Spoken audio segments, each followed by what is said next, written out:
Hey, welcome back. It's Nolan Mathias from Mortgage 360, and today we are talking Canadian debt levels because apparently 53% of Canadians are within $200 of insolvency, according to Myers Norris Penny. It has made headlines. It is big news. Obviously, people with lower interest rates are taking on debt, and I want to talk about what that means to the economy, what it means to interest rates, and what it means to you, especially if you're looking at buying a house or getting a mortgage in the next little while. And we'll talk about all of that in today's video, but before we get into it, do me that favor, hit that subscribe button, hit that notification bell, please hit that like button so more people like you can see this video, and don't forget about our race to 10,000 subscribers. We're now at, I think it's 8,600 subscribers, which is so close to 10,000. We are gaining 4,000 subscribers a month. By the way, when this contest is over, stick with me. We're going to do more contests after this, so don't just unsubscribe because you may or may not have won the money, but one lucky winner is going to get that monthly rent or mortgage payment paid just for subscribing to this channel. It's free, it's easy, it's definitely worth it. Thank you to those who have joined me already, and for those who haven't, please go ahead, hit that subscribe button. The definitive guide on how to manage your credit. Product, penalty, price, in that order. It's never been more important to get your mortgage right. Okay, so let's get into it. Let's discuss this Myers Norris Penny, this MNP, a Calgary-based organization that has done a survey does surveys across Canada with respect to indebtedness. And one thing to keep in mind is we always look at any sort of report like this through the scope of who is doing the report. So in this case, this is an insolvency company and of course they do other things other than insolvency, but they are doing research on insolvency and they also earn an income from insolvency. So we always have to look at these things through the scope of what are their motivations and what is the reason for the reports that they put into place. And I'm going to pop it up on the screen here as we always do. Here's the headline: 53% of Canadians on the brink of insolvency, according to the Myers Norris Penny survey. This is up 10 basis points from the last time they did this survey, which was in December of 2020, so about 3 months ago or last quarter. And here's the actual blog post, the actual release from Myers Norris Penny, showing that on their website, more than half of Canadians within $200 of financial insolvency, up 10 points since December, reaching a 5-year high. And if we go down, we take a look at the data and the charts. What we can see is basically their charting of people who are potentially insolvent. And how this survey works is they poll 2,000 Canadians. They actually break it down by province, which is awesome. If you want to go and look at your particular province, you can do that. I looked at BC, I looked at Alberta. Numbers are pretty similar across the board, but they survey 2,000 people on a whole series of questions, which I will get to in a moment here. And they basically ask people how they're feeling about their finances. And what you can see from this survey and from this data is that we've had this massive swing from December to March with respect to people's feelings towards insolvency and being within $200 at the end of the month from being able to make all their payments. And, I don't really know what to make of this big swing, other than perhaps because we're in a few more lockdowns, perhaps because, the relief from the vaccination doesn't seem to be as real as it felt in December, when it seemed like everything was going to be, 100% completely okay by the time we hit June or July. We're seeing these variants that are basically coming back and impacting the economy with shutdowns in Ontario and Alberta and limitations in BC. And perhaps that's the reason for the big swing with respect to sentiment around whether or not people can actually make their payments and will be able to continue to make their payments. Maybe they aren't feeling like things will be going back to normal. But to me, this swing seems pretty big, and I'm wondering if it's something to do with selection of who they talk to, or if that's real, if that's the actual data. And what I really want to compare out here is I want to look at historically. If you look at this same question according to their data, it hasn't been this bad since March of 2017. We've seen big swings up and down. We've saw 40% of people thinking they were going to be insolvent back in September of 2018. Then it got back up to 50 around December of 2019, and which I think is interesting because this is pre-pandemic.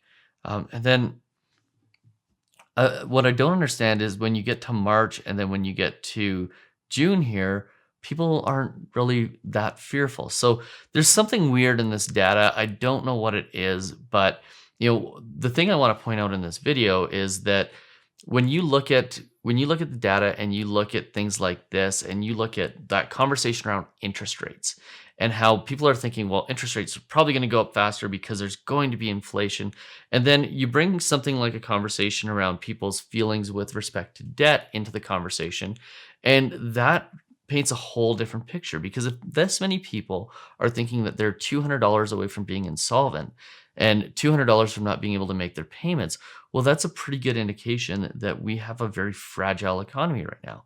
And if we have a very fragile economy right now, what that means is an increase in interest rates could push these people over the end and into something like a consumer debt proposal or bankruptcy or defaulting on payments.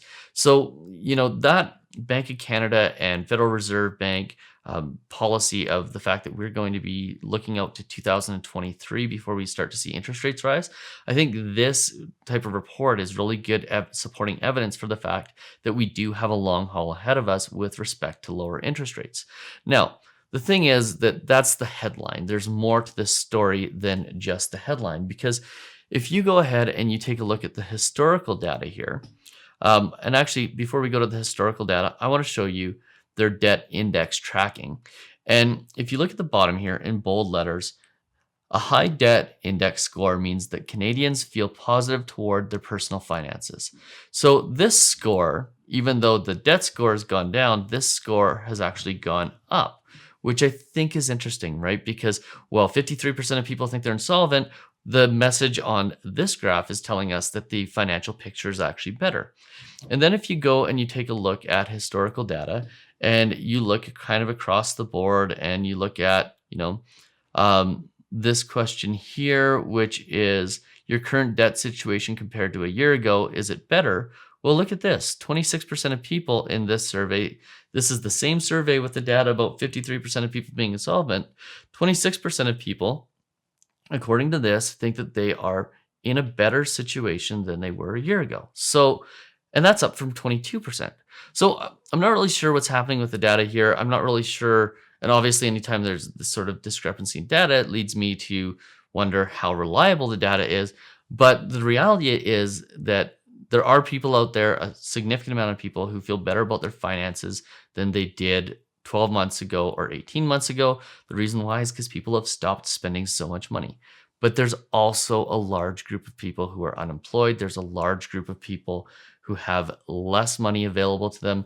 There's a large group of people that are very close to insolvency. And we can't ignore those people when we start thinking about things like housing policy, like increasing stress test levels, like doing things like eliminating or increasing the capital gains taxes on investment properties.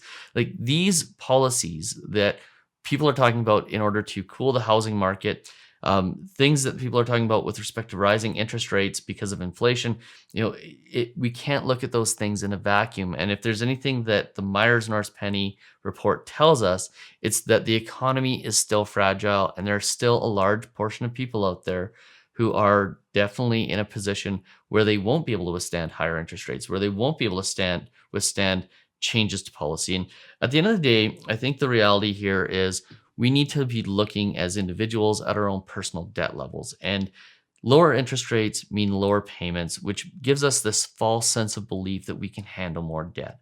And the reality of it is, and I sell debt for a living, I sell mortgages for a living, and I do believe in home ownership as one of the best investments a person can make. If Warren Buffett believes that, I believe that.